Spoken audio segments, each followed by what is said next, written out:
The draft changes the very landscape of WWE.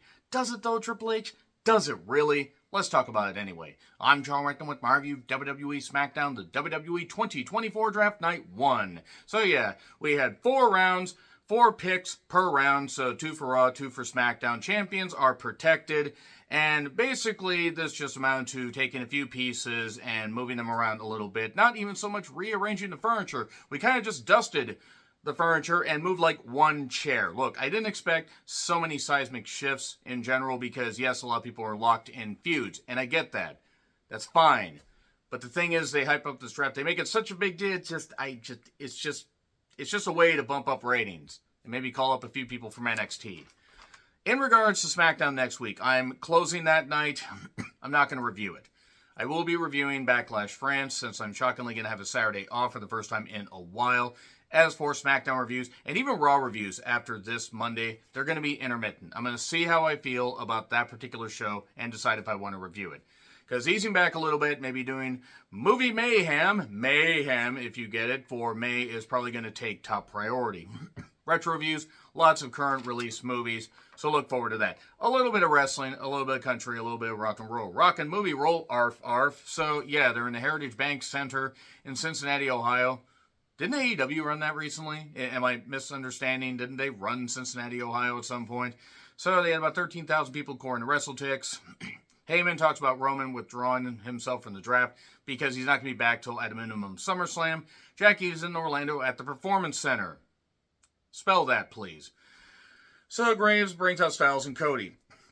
Styles' theme is still shit. They do the contract signing. Styles alludes to the fact that he worked with Dusty in NWA TNA without actually saying that. He respects Dusty, he respects Cody, but his title reign's going to be short. Cody says some stuff, they shake hands, and they come out fighting. There we go. No, actually, then Triple H shows up, and they're wasting the Triple H, pop massively. I mean, they're overusing it. They got to ease back on that shit. I get that it's a new era, but they got to ease back on that. They do the picking for the first round. So, round 1, fight. So, Bianca is on SmackDown, Jay is on Raw, Carmelo is on SmackDown, Seth Rollins, yes, he's on Raw, har. And Melo does a promo, they chant, whoop that trick. He's like, I already did. Actually, he beat you in a cage and then won the NXT title, so, yeah, you did, and you lost. You lost. So, he challenges Cody for tonight. Cody's like, I didn't break my gear. Oh, wait, yes, I did. Already in the ring, LWO Hollywood, Ray and Dragon Lee, with the LWO Wolfpack members of Humberto and Angel Garza. So they went 1 or 2 minutes to the break. They came back, and Lee pinned Angel. Elektra looked incredible. Good God, she looked incredible. Santos said, I didn't attack Dragon Lee. Here's some footage that you could have attained easily. Why didn't they attain this footage? Oh no, Carlito was attacking Dragon Lee and then pretended like he didn't. A Colon attacking or orchestrating an attack backstage. Get out of the shower, Brody. Call an ambulance. Yeah, so Carlito did that and then panicked. You know, you'd think after what his dad got away with, he would have known how to cover his tracks better.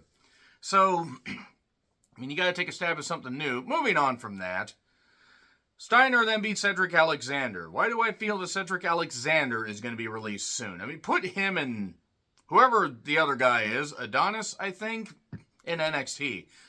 They can't do any worse than they've been doing on the main roster. I really hope we don't get any more releases. I mean, I really don't. I mean, there's going to have to be a turnover of talent, but Jesus, he just beat him with a spear quickly. Tiffany wants another shot. She has an epiphany. Like, whatever. Tiffany actually does strike me as smart. It's just the way she talks reminds me of Lisa Simpson in that one Simpsons episode. You know which one I'm talking about. Michelle McCool and Tori Wilson are doing the presentations. All right. Thanks, Noah, by the way, for a particular thing you said about Tori. Noah knows what the fuck I'm talking about. Orton on SmackDown. Steiner on Raw. Braun. And then Nia's on SmackDown, so there's further reason for me not to review that show much. There are people that like Nia, even some of you that are legally allowed out of your house without adult supervision for some reason. And Liv is going to continue to get Raw and get her Raw revenge. Kier, I keep telling you, if you don't stop thinking about it, I'm going to have to force you to get some help. Because I can hear your thoughts. I can hear them God, you actually like living in Jersey. Who the fuck would like living in Jersey? Poor Kier. Poor Kier. Poor Kier. Such a nice guy. Stop it, Kier. Stop. Get some help. So anyway, recaps of what the Bloodline did. Solo wants the details. He wants the deets, as the kids used to say a while ago. I'm so old. Roman with Drew, and Owens attacks Tonga Chameleon. Yeah, I can't do that. This stuff was Solo running. I know it's only been a few weeks. I get it, but no. No.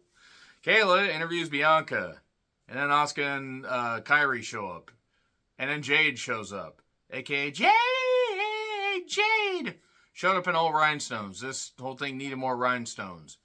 And then Owens and Tama kept battling. And then Solo and Security showed up. And then Orton showed up. That happened. We're getting a tag match later on Backlash. The Dudleys present round 3. Devon, happy for him. Bully Ray is looking more and more like Alex Jones and sounding more like him. If he starts denying shit that actually happened, we need to call him out on that shit. Not cancel him, because Alex Jones is a piece of shit. And actually, Bully kind of is too. He booked Ring of Honor to the goddamn ground. LA Knight, is on SmackDown. Ricochet is on Raw. The Bloodline are on SmackDown. And Sheamus is on Raw. Drew McIntyre using the Scott Steiner "he's fat" clip was just funny. Sheamus isn't fat. I hope Sheamus is healthy. I just hope he's healthy, in all honesty. Tiffany and Naomi had a match where Bayley was on commentary. And at one point they emphasized that Naomi was scissoring Tiffany on the ground, I think. Nia then showed up to attack Bayley, further showing that Bayley's title reign is fucked already. And, it led to a DQ where actually, in all honesty, Naomi should have won because she got attacked first, but whatever. Just whatever. None of this matters. Nia ruins everything. I don't want to hear her talk unless it's her death rattle. I just want to say. And then Byron's with the Profits and B-Fab, who is still being allowed to cut promos, even though she's not very good at it. A-Town Down Under showed up, and then as well as Lashley, and this is something. Cross and Co. are still here. Ellering has just got to be thinking, they're paying me to do fuck all of anything. Teddy Long and JBL are there. Teddy Long is still alive, and I'm happy about that. JBL, unfortunately, is still alive. So, Styles is on SmackDown. Gable and the Alpha Academy are on Raw. Andrade Olio is on SmackDown. And Kiana is on Raw. Kirana. That sounds, honestly, like just some kind of move you would do in Mortal Kombat.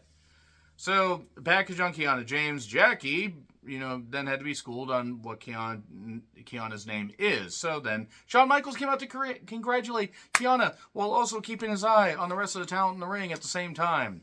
And then Aldis has an announcement. 3-way for the Women's Championship. Tiffany, Naomi, and Bayley. And then Teddy announces a tag team match. Holla, holla, holla. Owens and Orton against the Bloodline. Next week, I ain't watching. I'm working.